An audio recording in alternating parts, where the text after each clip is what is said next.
afternoon. Good afternoon, everyone. Please take a seat. We're going to start in just a second. I hope you all had a nice lunch, a good morning, lots of discussions, lots of exchanges. And it's nice to see you all here back in the plenary room where we will spend the rest of the afternoon until the end of the forum. So the first plenary that will start this afternoon's program is Safeguarding Cultural Heritage in the Aftermath of the Earthquake of 6th of February 2023. And so to moderate this session, I would like to call to the stage, please, the ad interim scientific director of ALIPH, Dr. Munir Bushnaki.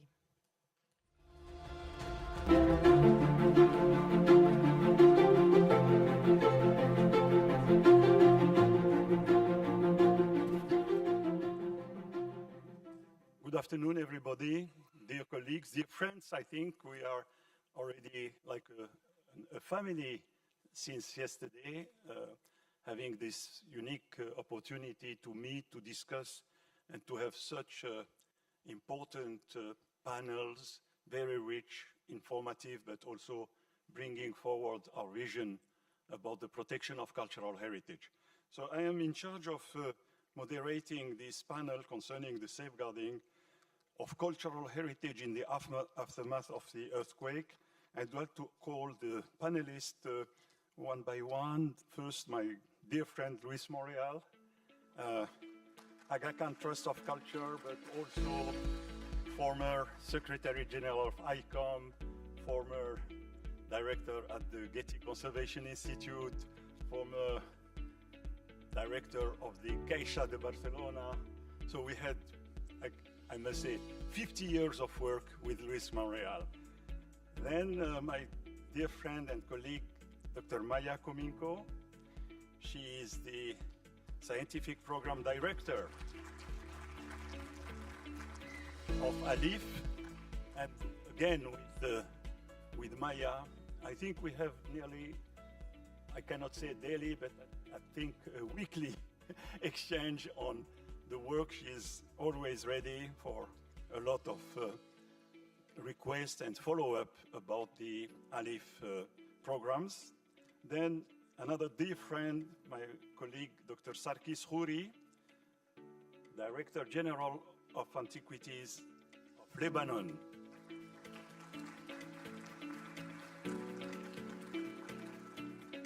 Another friend, another colleague with whom I was on mission recently after, unfortunately, the consequences, the terrible consequences that were evoked this morning by the director of the Museum of Ayubi.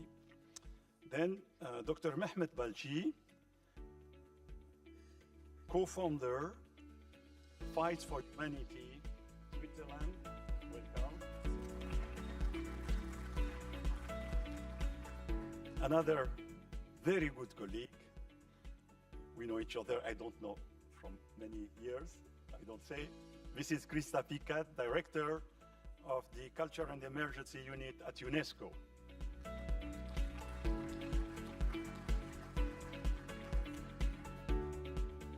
Then, again, another friend, Mr. Yves Hubelmann, architect Yves Hubelmann. He is the CEO of this new startup called Econem. And last but not least, my dear friend Evangelos Kyriakidis, who is the Heritage Management Director of the Heritage Management Organization in Greece.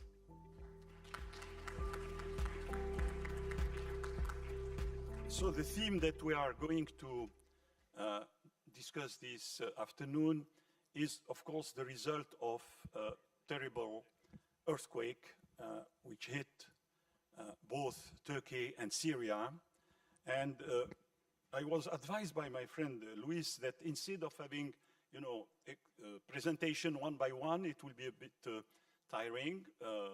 It's better if we open a discussion among the panelists.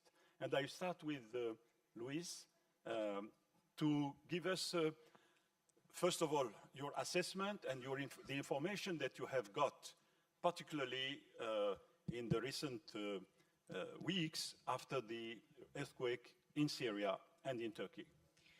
Thank you, Munir. I should have learned when I did my military service that to volunteer some ideas makes you a victim.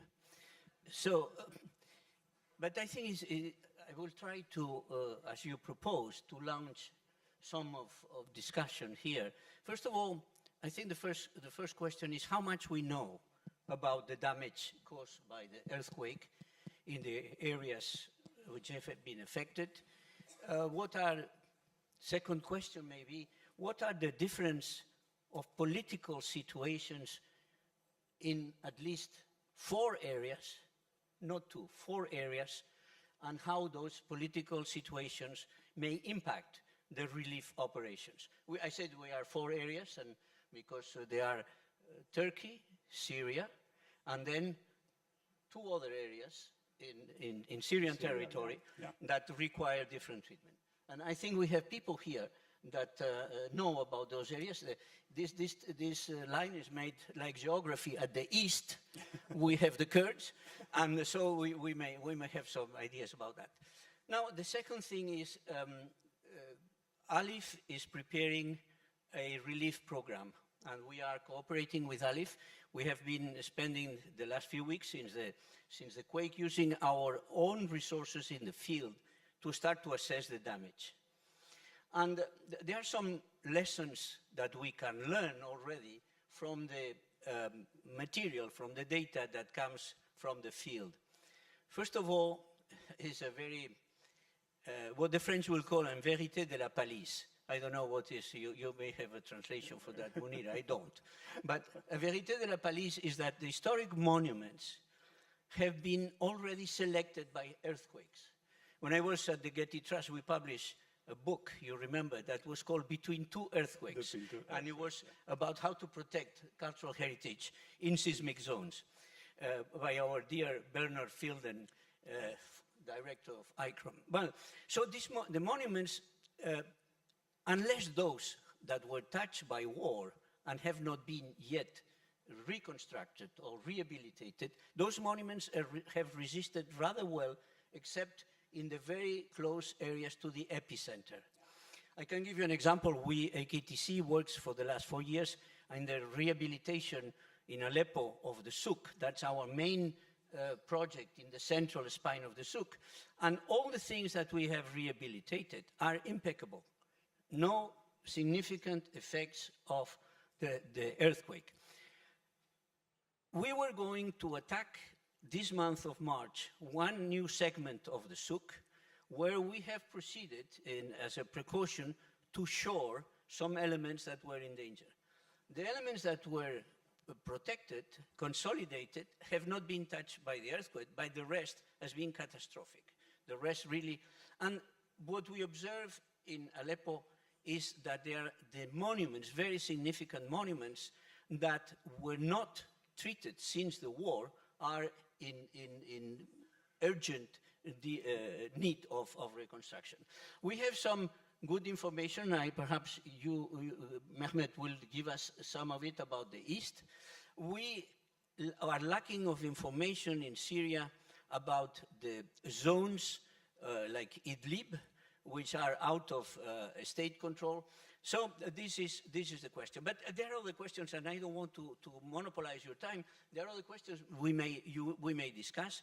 How a rescue operation of this type could be organized when governments are rather more concerned in other matters, like humanitarian relief, etc., etc. But I would like to stop at that. Yeah, I will follow your advice to not give the floor only for speeches, but rather discussion between ourselves. And I would like to remind you that, of course, during my time at UNESCO, I followed the earthquake of Bam, and it was another very, very high intensity of the earthquake. It was also around 7 point something of the Richter scale. We followed the earthquake in Cairo, which affected some monuments, and in particular the Coptic museums. And I know that Aquila. I was in Rome when there was the earthquake. I felt the earthquake of Aquila. So we have, I think all of us, been confronted with the situation of earthquake. But let's start with the first question that you can all give your opinion. How is the assessment and what is the kind of reply that governmental institutions like UNESCO, ICROM, and non-governmental institutions like Aga Khan, like ALIPH and others can bring to the response? So maybe Mr. Balchi, Mehmet, if you can, you prefer French or English? Same, okay. Give us what you know about the places in Syria where the earthquake has unfortunately damaged a number of sites and museums. Thank you very much. I don't know if the technical colleagues can show a short video I received. It's already 1.5 minutes video. I was supposed to be shown. It's possible to get a short video? No, it's not possible. Anyway, no problem. We will come back to it no problem. later. So but give us already your statement, what we have seen. Yeah. So since the day after the earthquake, I've been following very closely, like many of us. So I was also very happy that the day after I was contacted also by ALIPH to say how we were and how the situation was there. So we started immediately to see what happened to some historical sites. In northeast Syria, indeed, there are no many, let's say, sites, monuments. But there are some of them have been, those existing ones have been affected. Some of them more seriously, other less. It depends on the distance from the epicenter. The epicenter of the epicenter was in Antalya, if I understand well, the maps that we have seen. Epicenter was in Marash. Antakya. Marash, then the first one happened in Marash, Kahraman Marash. Then the second one also in Marash, close to Marash. But this is the line has been affected. Indeed, it's 500 kilometers from Diyarbakir to Antakya. Even more than 500 meters in total have been heavily affected. So in northeast Syria, we have two main monuments. One is Qala Jabar in Raqqa, and another Qala Najm.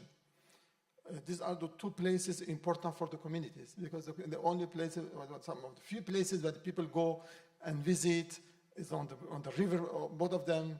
So it's really, really very important for the community of these areas. So the one who really affected, destabilized, is Qala Najm. And Qala Jabar also destabilized, so need some interventions to stabilize it. But Qala Najm is the one which is really most affected. So we have received the images. We have now is required and urgent. But then we have even in Deir ez-Zor some monuments has been affected, destabilized. We have in Raqqa city, the walls, we have also Qala Banat inside of Raqqa. So the monuments have been affected. Fortunately, much less than in Aleppo, much less than Antakya, much less.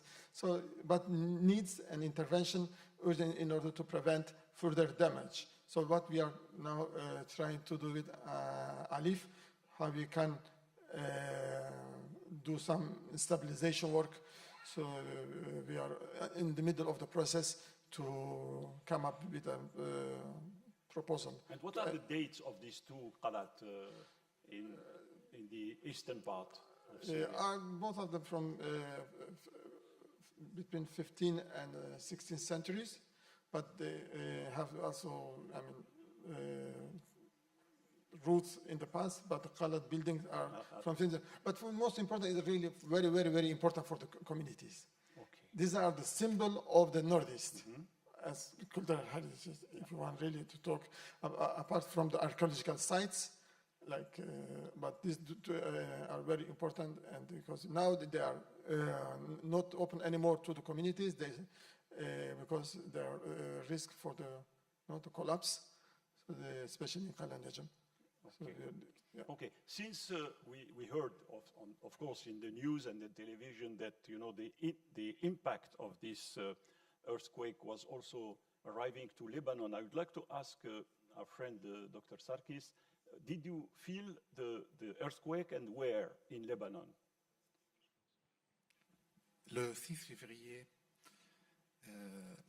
the 5th of February, all the Lebanese people have felt a 50 seconds of earthquake, and we haven't understood the origin of this earthquake. We all thought that this is it comes from Lebanon, from Lebanese territory. So and we went into that circle where we needed to recall and rethink all the measures that we took after the bomb the explosion in the in Beirut port. Let's say for example, in the historic city of Tripoli and Saida, these historic cities are on the list of and are considered as human heritage, and later on we heard that these earthquakes are coming from Turkey, then through Syria to Lebanon. The last earthquakes that we witnessed dates back to 1,200 years, and after each, and we all know that every 1,000 years there will be an earthquake that which is expected to be destructive. And within a period, and we know that we are in a dangerous period, we needed to be prepared for the emergency and the crisis. This is like our daily life in Lebanon. In 2018, we have worked on the unstable buildings in Tripoli. We have prepared a list of buildings at risk in the old Tripoli, and that was our mission. More than 300 buildings are at risk of collapsing without an earthquake. So I don't know how scientifically they managed to resist to that strong earthquake. There is as well other line of fire, as we call it, that go through the Mediterranean and other through some of the mountain structures that we have. This is why we are conducting a program with NGOVIA. It's an NGO which is represented. The code is Jehovzia, and it means in English readiness. And we are working on we are doing training courses on how to work with the Red Cross, or with the Lebanese army and other security forces during conflict and during crisis, in order to safeguard our monuments. We already had acquired that experience when we worked after the Beirut explosion, Beirut port explosion, where we have seek the assistance of the military in order to safeguard. And when I approached I remember when I approached the armed forces, they were told that there is civilians that are dead or corpse or dead people inside this inside this building, so we couldn't do much to save the monuments. That we know now that we have within the Lebanese army. Now we have a unit that is dedicated for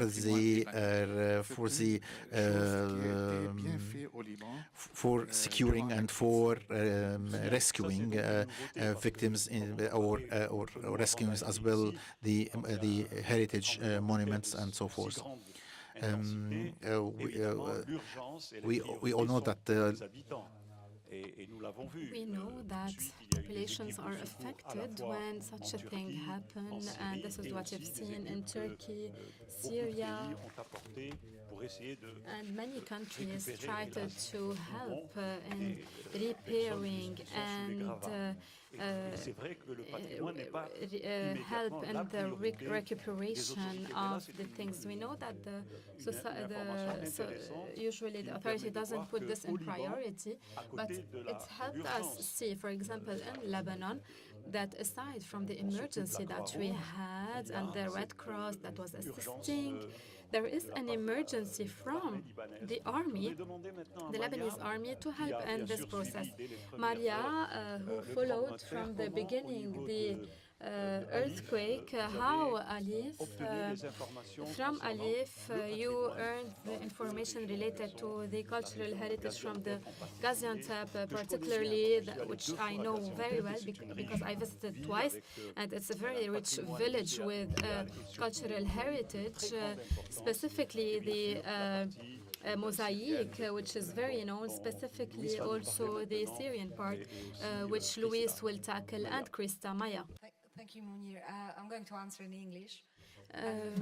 First thing I'm going to say that, and we have been saying this throughout, that one thing that ALIPH has is our wonderful partners, because without wonderful partners, we wouldn't be able to do anything.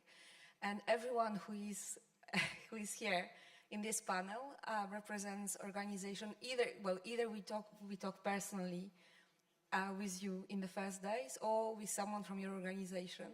And it was really not how ALIPH responds, but how we respond together. We have reached out to many organizations on the ground, and maybe one thing I would like to stress that in 2 cases, when I rang up someone we worked with, we knew, they told us, give us 3 days because we lost a few of our own. They died in the earthquake. We will talk to you, but we need few days. And they did call us much sooner than we ever thought. So this is one more occasion where I would like to salute those who are on the ground and who are in the first line, because our role is just to support them, but it's them that do the work with great personal sacrifice. I keep saying this. And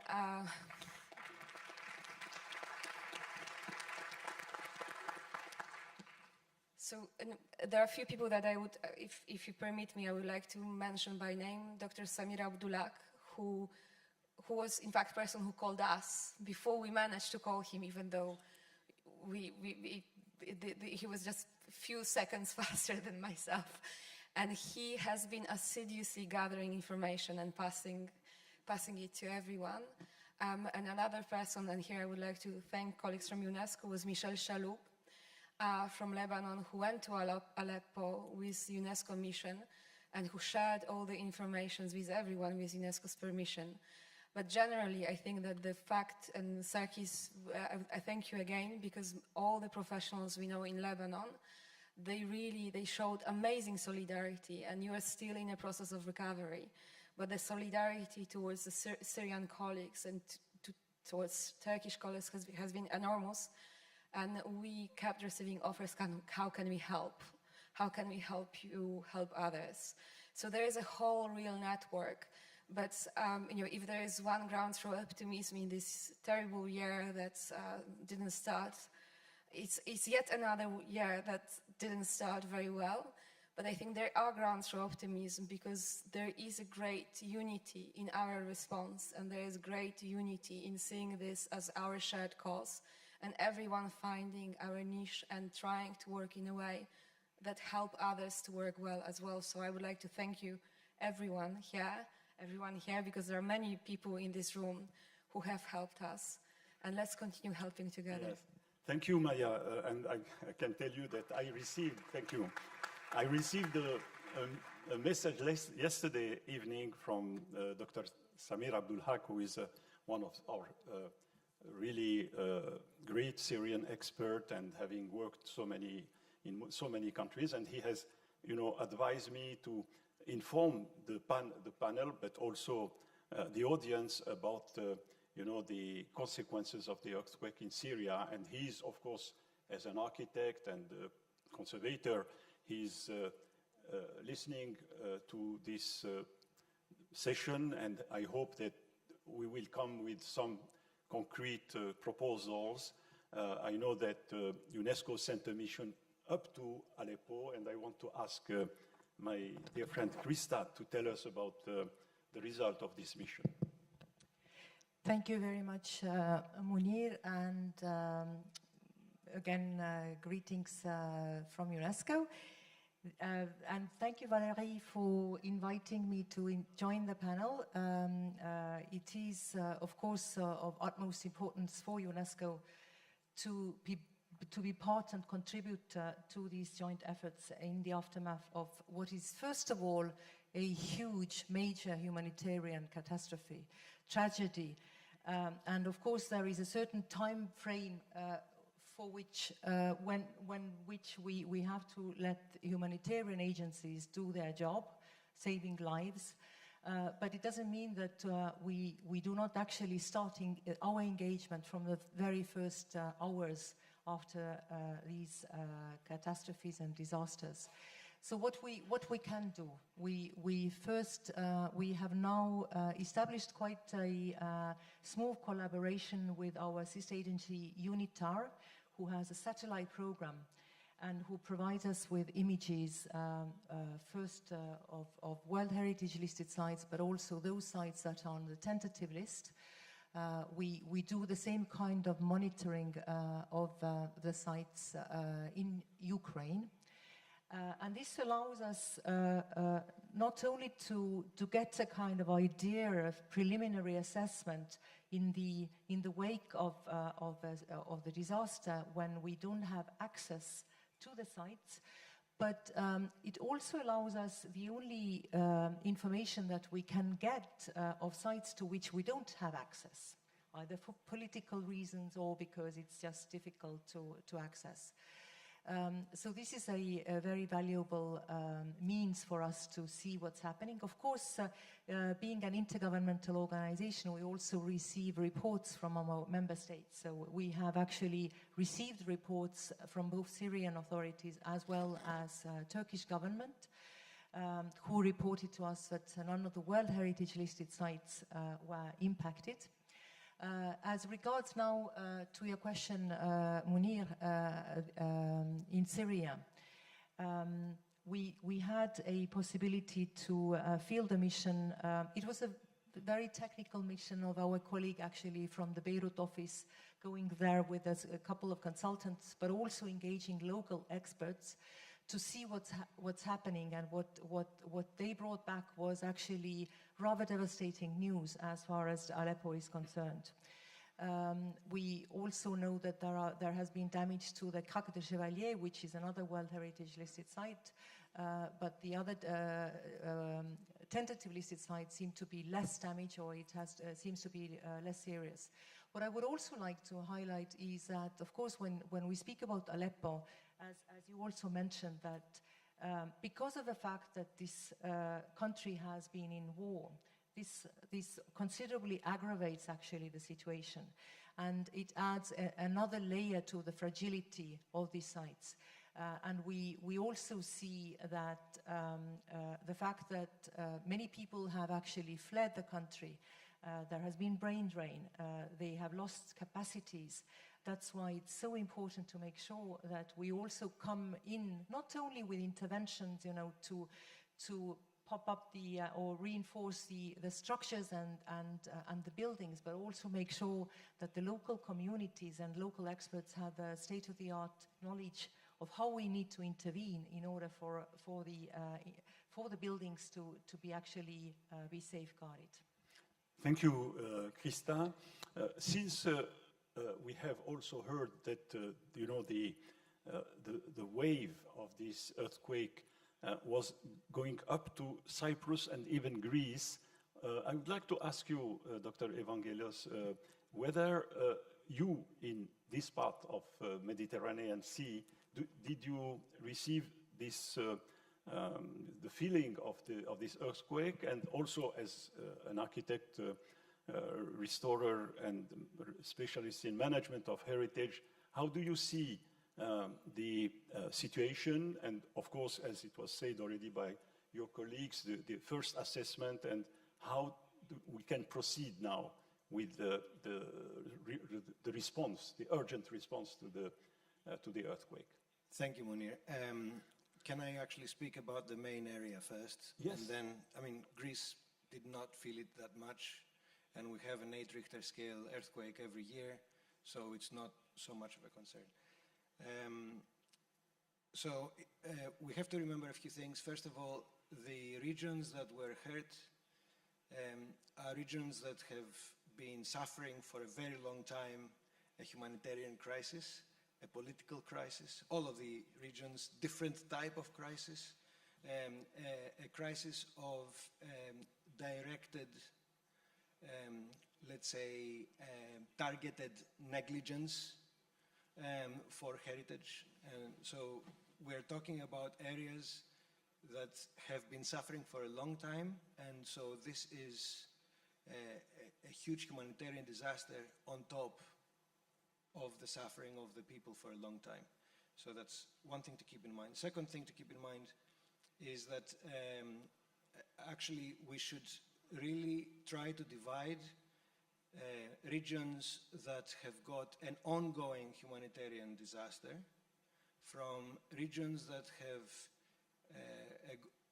they have suffered a lot, but in the physical space. So there are no rescue teams, there are no people in the streets. So I divide these as Zone 1 and Zone 2. So there should be an immediate reaction for Zone 2.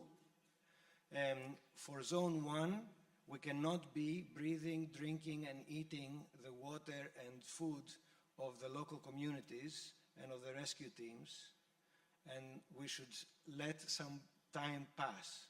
So that's second thing to keep in mind. Third thing to keep in mind, and now I'm going to be speaking more about Turkey because last time I visited Syria was in 2000, a very different situation. In Turkey, in these regions, there have been several projects that we have had the luck of being affiliated with.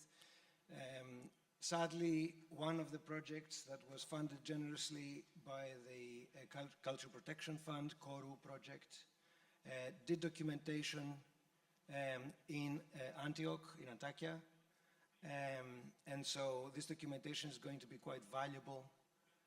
But also they did some skills development for vernacular architecture. Sadly, this is going to be very useful. There is an Ambassadors Fund project in Mardin. So there is very thorough documentation that we have been part of in Mardin. Fortunately, Mardin did not suffer as much. And there have been other projects, less detailed projects, recording mainly religious sites. And again, this is going to give us the opportunity that we need at the moment to compare between the new data and the old data. Thankfully, the civil society sector has mobilized. I mean, there are not that many people, but for example, in Diyarbakir, there was already a group that did some considerable work quite quickly. And the state has mobilized.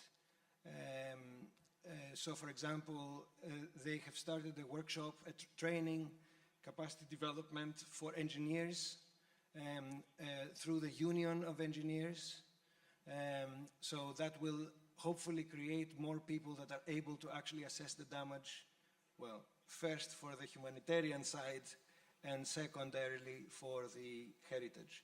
So in our enormous bad luck, there will be good people on the ground. Some of them, unfortunately, have been lost. But there will be people on the ground, and we will be able to assess the situation in several of the Zone 2 places. We will probably need more collaboration so that we can field more teams for a bigger part of Zone 2, because all of the Zone 2 has suffered enormously. And then Zone 2 hopefully will give us the precedent that we would need to actually do some intervention while we are mapping and documenting Zone 1, which I think is going to be a horrible, horrible experience. No, I think it's a very long task, and it's not something that can be done in only the next few weeks. I agree with you. And now I think the video of Mahmoud Balchi is ready. Then I can ask the colleagues, technicians behind, to give us a picture of what you have already documented. And then I will ask my friend Yves Hubelman to present also pictures from his side. So we will have both, you know, visual testimony and also presentation and documentation by the rapporteur. We start this with the local organization prepared, and they want me to show it. I think it's good. Yeah. That what they are.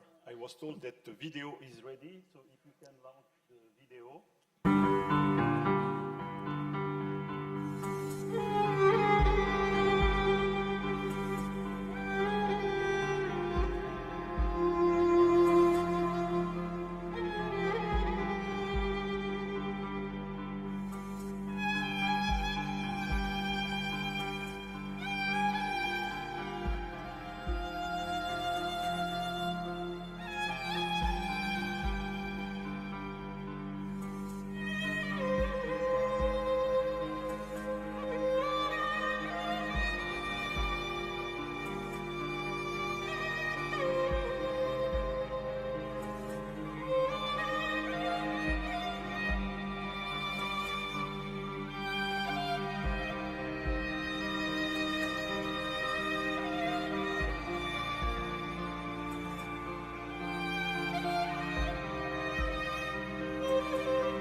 Thank you. If you want to comment this short video, please. Yeah, very briefly, as I said, this is really on the river, and very close to Manbij, where people go during the weekend and visit, and also kind of picnic area for many people on the river.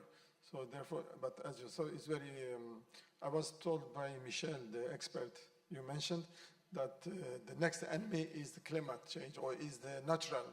It will be the rain. If there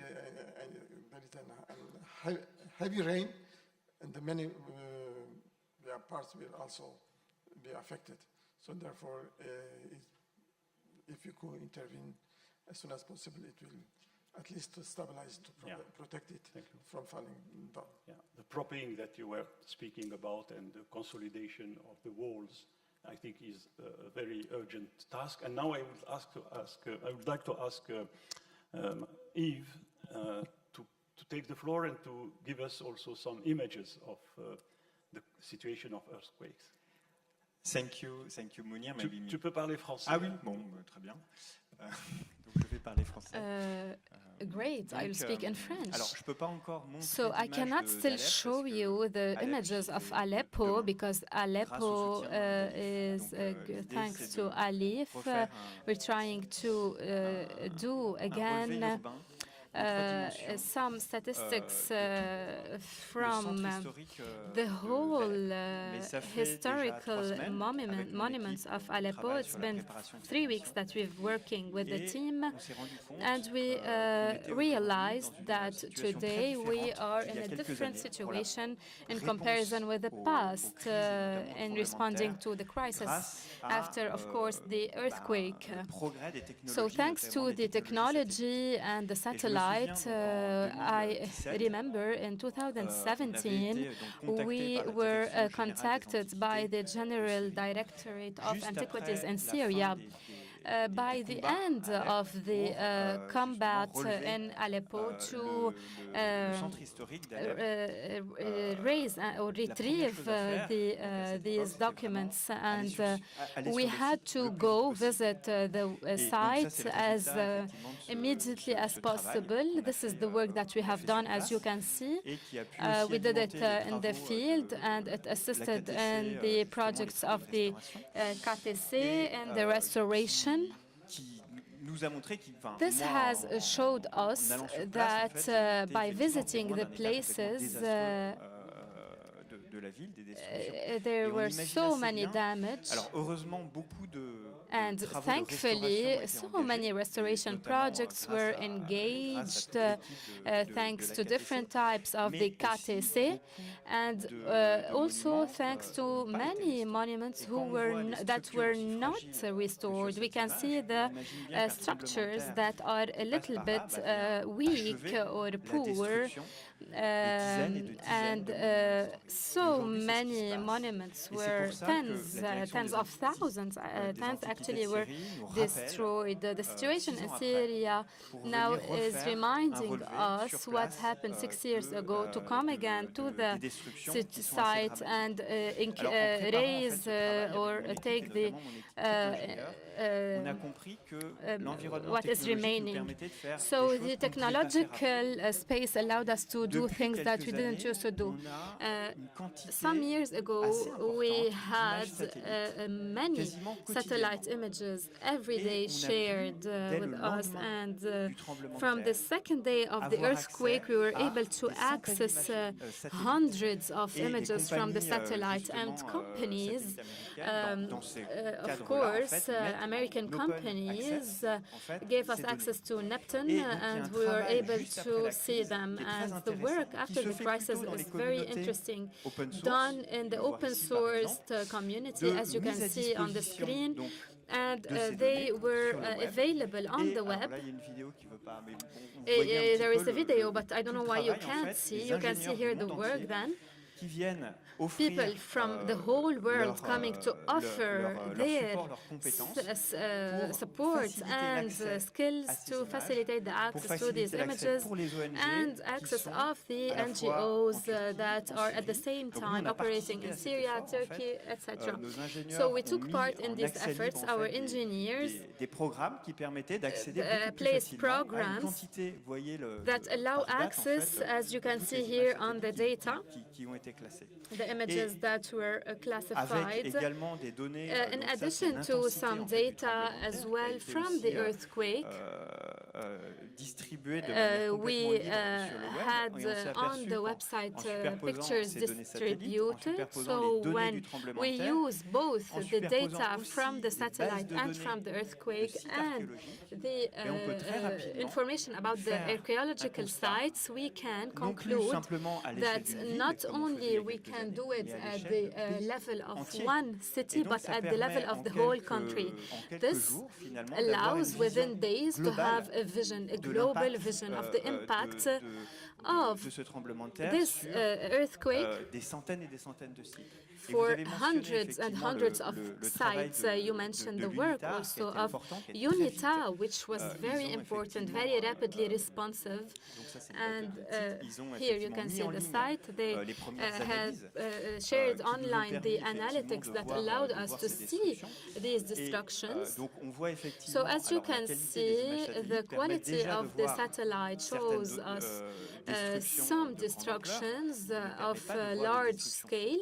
Donc en parallèle aussi, And in donc, des images parallel, there de are terrain, images ont of the été mis, field donc which là, par were par shared différents, by différents different spécialistes, hein. Là, c'est special authorities. You can see, for donc example, les antiquités here syriennes, the avec, Syrian qui nous ont permis antiquities aussi dans who les premiers allowed jours de us pouvoir from the avoir, beginning un to retour de terrain. Alors bien sûr, go entre, back to disons, le the niveau field. So satellite if et you les compare the photographies satellite terrain, images il and manque the un images niveau from the field, intermédiaire, qui there is a effectivement, middle thing that is le travail qu'on avait missing, fait, nous, and en this is why 2017, what we've done in de mapping à haute 2017 résolution, was en fait, de l'ensemble, mapping, etc., centre for urbain the de- group de- of de these d'Alep. Et c'est cities pourquoi, of donc, Aleppo, on a, of the city of décidé, donc Aleppo. voilà, ça, c'est les images qui Hence, ont we été très vite, decided mis en from these place, images enfin, that mis you've en ligne par, you're seeing and immediately par les shared archéologues online syriens. by Et c'est Syrian pourquoi on a archaeological, décidé, we enfin, à la demande archaeologists, encore we des Syriens, de decided revenir, sur place pour to return to the commencer site donc une and session start de- again a de session training, of sur training effectivement on ces these nouvelles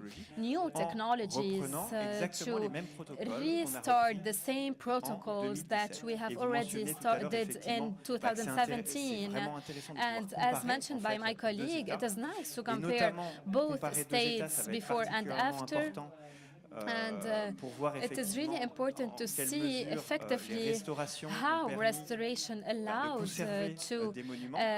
keep some Les monuments qui n'ont pas été restaurés, monuments that malheureusement, were par not manque de fonds, restored, unfortunately, because of the lack of beaucoup ont funding. été détruits, et donc on They veut were faire effectivement ce destroyed. mapping This is général, why we need a donc general en mapping. utilisant donc ces techniques. Alors, on a Through, of différentes course, techniques, these des techniques, techniques, effectivement, on voit of de course, perche avec un you can appareil see 360 the qui prend des tool images, that et is aussi used beaucoup de that drones. takes Alors, toutes ces images pictures, sont de such like a 2017, on va beam les maybe. renouveler cette semaine. And as you can see, these pictures are qui nous very permettent recent, effectivement and donc it de allowed voir, us to l'ampleur see de- the l'ampleur des large destructions. scale Ces of images the nous permettent de destruction construire and the magnitude. un modèle numérique It allows us de la also ville, to have assez précis pour digital voir content maison of par the maison, city, en fait, house by l'impact house. de- We can de- see de ces the destructions. impact of this destruction. Et alors, par exemple, And sur, also cette you partie-là, can on voit see qu'il y a- on this qui est specific à part, côté de la which mosquée des is Omeyyades, next to bah, on the reconnaît, Omeyyad Mosque. donc, qui date de 2017, on reconnaît From la zone 2017, sur the laquelle zone l'UNITA can a be fait effectivement des recognized analyses à where partir des there were images satellites. some Et ça nous analytics permet d'avoir une done. It lecture allowed us beaucoup to plus précise, en read fait, de ces images. precisely Dès these le lendemain images. ou le surlendemain, So after the du tremblement de terre. earthquake, we were able to access them. On a reconstruit So we effectivement ce modèle reconstructed d'Alep, this là, de 2017. Aleppo model Ce qu'on from a fait également, c'est qu'on a pu 2017. What we have récupérer des already photos done encore is take picture from the d'avant inside, les combats, before d'avant the les combat, destructions de la before the destruction. grâce à un photographe And français this qui is avait, thanks to a survolé French Alep avec un photographer who, hélicoptère. Il y a un article through a qui nous a helicopter, ouvert son fonds flied d'archives over et Aleppo, qui took nous a pictures permis and de put them in recréer an un modèle archive. 3D It donc allowed d'Alep us to put in a 3D Aleppo city avant la guerre. before Donc, on va maintenant the avoir war, le and troisième niveau. now Donc, we can have the third malheureusement, level that de we pire en pire. missed. On espère qu'un jour, on Unfortunately, retrouvera it's from worst to worst, dans 10 ans, but dans maybe 20 ans in 10 years or l'état 20, d'Alep who knows, qu'on a connu, Aleppo that en we've 2008 known et qu'on in a pu la recréer 2008 en and 3 dimensions grâce recreated à in un fonds d'archives 3D d'un thanks to qui, à the l'origine, archive avait of fait a des photos French juste pour photographer faire un who travail was just working as an artist, Yves, in pour photography. cette présentation. Et là, je voudrais revenir de nouveau vers Louis, puisque après le assessment, After this assessment and evaluation, how would you be able to intervene?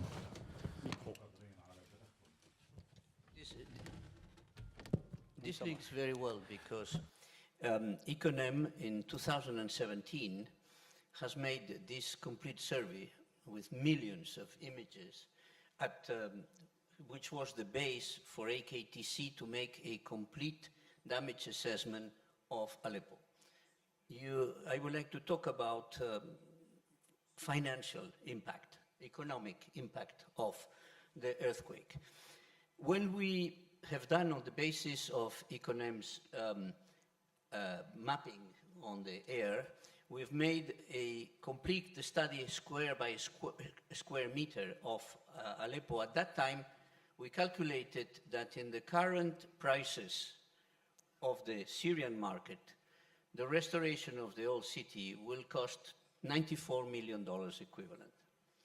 Today, we are going, as Yves Ubelman has said, we are going to superimpose the same thing, and we will be able, by first time perhaps in history, to be able to see what is the economic damage that an earthquake could create.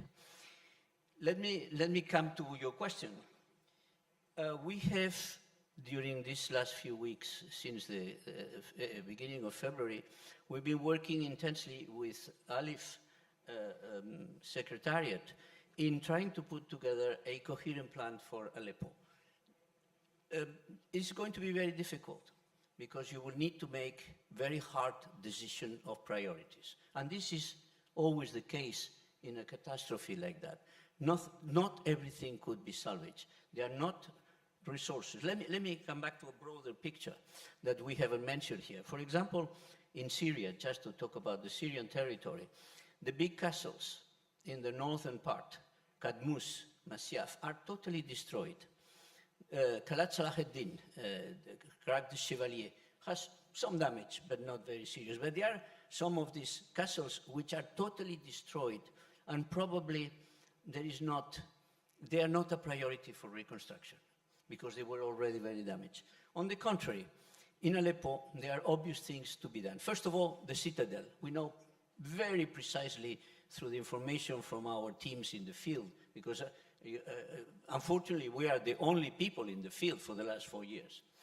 From our people in the field, we have exact documentation of what has to be in the citadel, and we know how much it's going to cost. In fact, Valérie, I hope you will not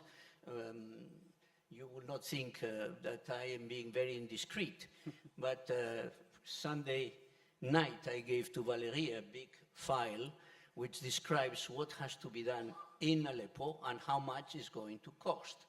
It doesn't say how long time it's going to take, but this file is still a very modest and logical choice of some of the main hands and important buildings in the center of the old city that will make an urban planning logic to associate to the project of the Aga Khan Trust for Culture. Now, our ambition will be to be able to define a program with ALIPH that really, taking advantage, I think we all know that a crisis is an opportunity, that taking advantage of this new crisis, we could, by first time, and also taking advantage of the lifting of the sanctions, which forbade many institutions to work in Aleppo, to come back with a much more comprehensive scheme that really returns the old city to livable conditions. So this is basically what we are planning, and I think for discussion here, there are 7 minutes and 50 seconds. Yeah, I see still left. For discussion here, how are we going to establish the priorities? How are we going to define the types of expertise required?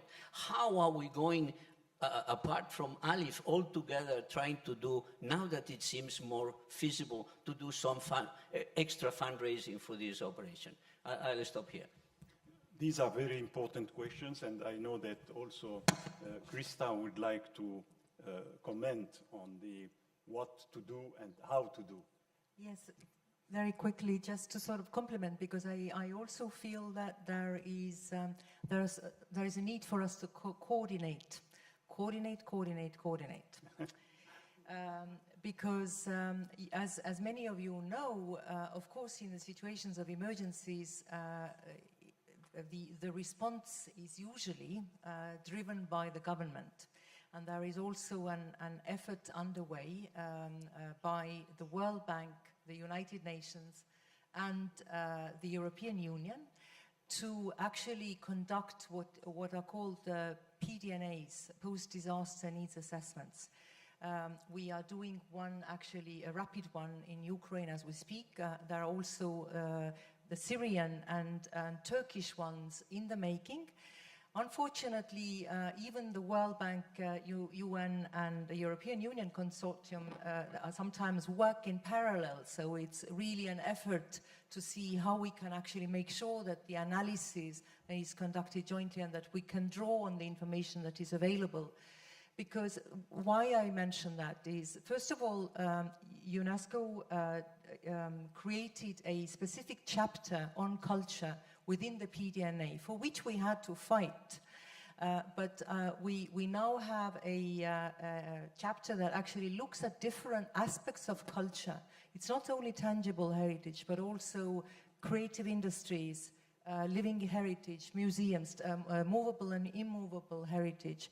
And it looks both at damage, so what is the cost of reconstruction, as well as loss. So what are the revenues, or what are the livelihoods lost? So I think that this methodology is also a comprehensive one, and I just want to call on further cooperation, and so that we come up with as precise numbers as possible, because these PDNAs go then to donor conferences and get governments, pledges for funding. So it's important that we work together. Cooperation, cooperation, cooperation. Thank you. I think in this 2 days meeting, there are very important mottos that have been, launched by all the experts, and in particular by Valérie, and then by Larisa and other colleagues. I think, yes, in the field where we work, it is very important, first of all, to take note of all this information, very important from the panel, people who have first-hand information. It is important to gather this information. It is important to see that the new technology is giving better possibilities to assess and to prepare the reply. This morning, the colleague director of the OUB Museum was insisting on the database, the same from Georgia, from Odessa. We heard how important the documentation and the use of the modern technology for documentation to serve as the basis of any plan to be adopted. The second point is, of course, the economic aspect. I think Luis has such a long experience of a number of projects with the GCI, with the ICOM, and now with the Aga Khan, that we have also to see how the implementation can be done, because action should have also an impact, first of all, for the population, to give the population the possibility to return and not to live only in the shelters. And finally, in any large crisis like this one, I also share the factor of coordination. We are all used to intervene in a number of places, but it is very important not to make any duplication, because the resources are not very extendable. And it is important when the assessment is done, when the meeting of donors is done, to make sure that the implementation is done in a coordinated way. So I think I want to really thank you all for your presentations, also for the images from Mehmet, Balchi, from Yves, because this, we are always, in our field, we cannot work only on screen. We have to see the monuments, we have to see the museum, we have to see the objects in order to understand exactly what is needed and how it can be, any operation for salvage and rehabilitation can be done. So I want to thank you all for this seminar, this session, which is very close to the end of this forum. Because it gives me also the opportunity to thank very warmly my friend Valérie and all the team, They have been extraordinary during all these days. I think that it's many days. It's only 2 days, but we have seen so many things. We have listened to so many exposés. Je vais passer au français. Je suis vraiment touché par la qualité du travail qui a été fait touched by the quality of work that you have delivered these 2 days. It's not only about those 2 days. Every day of the year, it's a working day for you. We need as well to take into consideration the social aspect and on Luxembourg and before the UNESCO. We have always spoke about the aspect. Social aspect.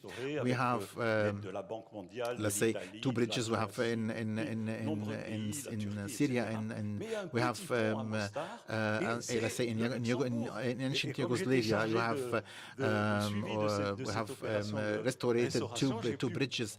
Maybe these are not 2 tiny bridges, but they play a major role into connecting people, and this is the element that I would like to put accent on, and to have a personal and physical contact with all the representatives of people, of institutions, and of governments, and this should be an integral part of our mission. Thank you all, and felicitation for ALIPH for having held this magnificent forum.